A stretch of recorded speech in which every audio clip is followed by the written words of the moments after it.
Hi friends, I just want to jump on here live and kind of chit chat about something that happened last week.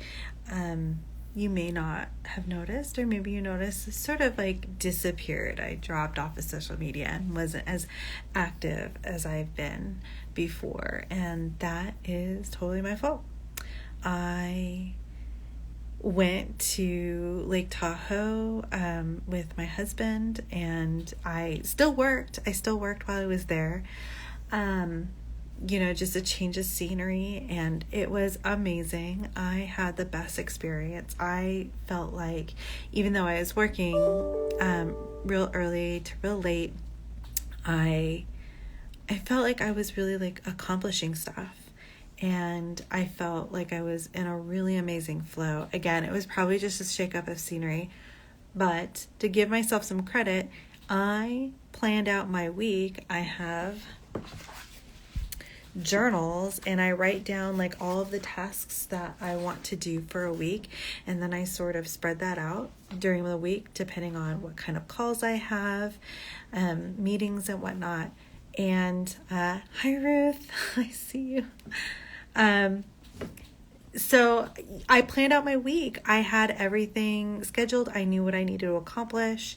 I knew what was priority. I knew what I could put off if I needed space. Like, we did a sunrise hike on Tuesday, and we stayed up real late on Thursday to go see Shakespeare in the Park, which was amazing.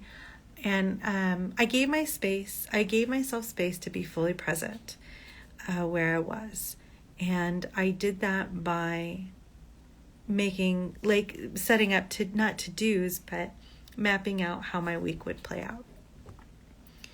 So I got home that Friday, so about a week ago. I got home on Friday, and I hit the ground running, unpacking the car, getting things in the house situated.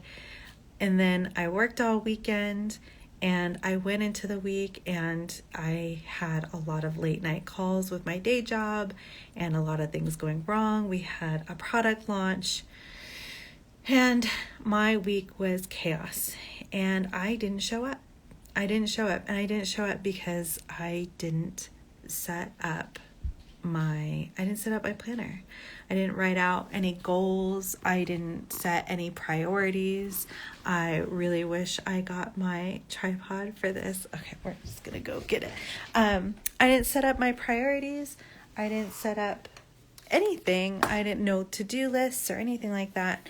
So when I went into my week, at the end of it, I took inventory and realized that I hadn't done the thing that I was doing to make sure I was successful. I didn't set up a to-do list. I didn't set up some goals for the week or some things that I knew I needed to tackle. I didn't have any priorities set. And I felt frazzled all week. I felt overstretched. Oh, and I need a lot of space. I need a lot of downtime to recuperate and make sure that my energy is stellar. So when I show up for my clients and when I show up here, I am like fully resourced. It's super important to be fully resourced. And I didn't make that space. And so all week I was having to either bow out of commitments, or I just wasn't showing up fully. And I didn't feel good. I didn't feel good all week. I felt super exhausted. I had a 3-day weekend, and it was not enough because of the way I did not plan for my week. So I spent a goodly amount of time yesterday making sure that I had this week set up. I knew it was coming. I'm going to a retreat. I'm leaving for a retreat on Thursday. I'll be out for 4 days. So probably no content. Oh, I don't know. We'll see. We'll see how it goes. I'm really excited.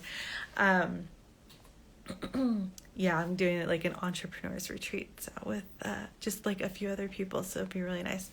Anyway, so because I have a short week, I only have a 3-day week, I had to really make sure I knew what was prioritized. I knew that I had space in my schedule to resource myself and recuperate, to move, to breathe, to meditate, to play, to do all those things that I need to do to show up. And then I had a very long day yesterday, but it was really good. I feel really good about it. September and October, anyone who knows me will know those are my busiest months. My whole family was born in September except for my younger brother, my whole family. So there's a lot of birthday stuff that happens.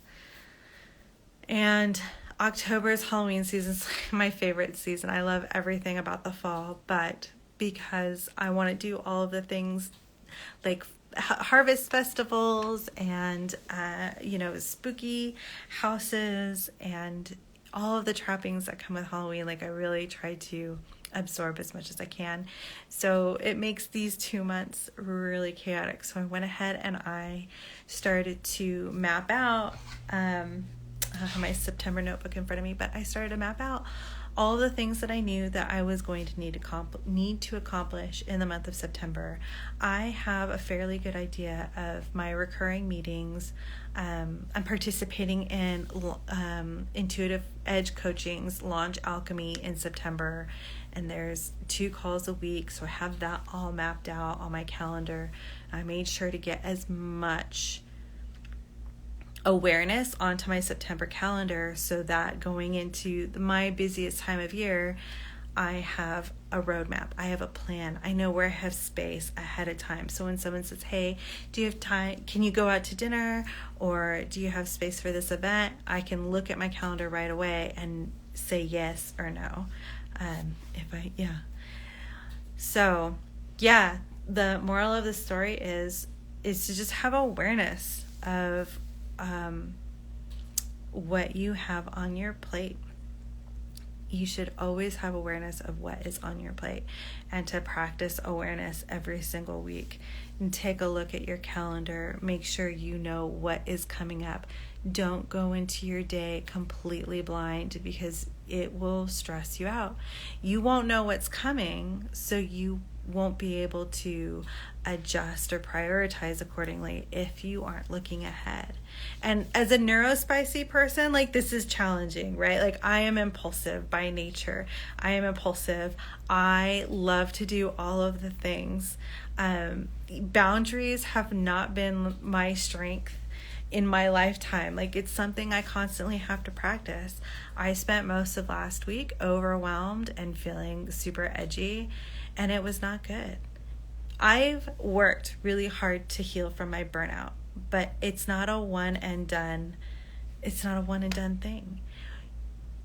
Healing from something, it doesn't end that story there. You have to constantly practice, because I have had decades of my life doing things that led me to be burnt out. It led to my burnout. And now I have the responsibility to practice the things, movement, all the resourcing activities that I do, making sure I have space in my week for those resourcing activities, for downtime, for rest. I have to make sure all of that is programmed into my week. As like the first defense in preventing burnout or recovering from burnout is that awareness. So I hope this was helpful, like hearing my experience and why I didn't show up last week. And thanks for coming to my first live. I'm playing with all the tools. So anyway, I hope this was helpful. I hope witnessing me go through my own process and trying to recover from burnout is helpful. Yeah. So I'm trying to model all the good things so that you can learn, hopefully, from my mistakes and do better. Yeah. And if you don't, life is life. It's a process. You know, we take what we can take, and I'm going to do it again. I'm telling you right now, I know I'm going to have a week where I skip doing the important things and I'm going to feel frazzled and stretched thin. It's a cycle. It's a cycle to remind me each time of why it's so important to do this work. So, yeah. Anyway, happy Monday. I hope your day is like super smooth. I love Mondays. I do. I like new beginnings. like the end of the week, it starts to get a little squiffy. So anyway, thanks for joining me, and I'll talk to you soon.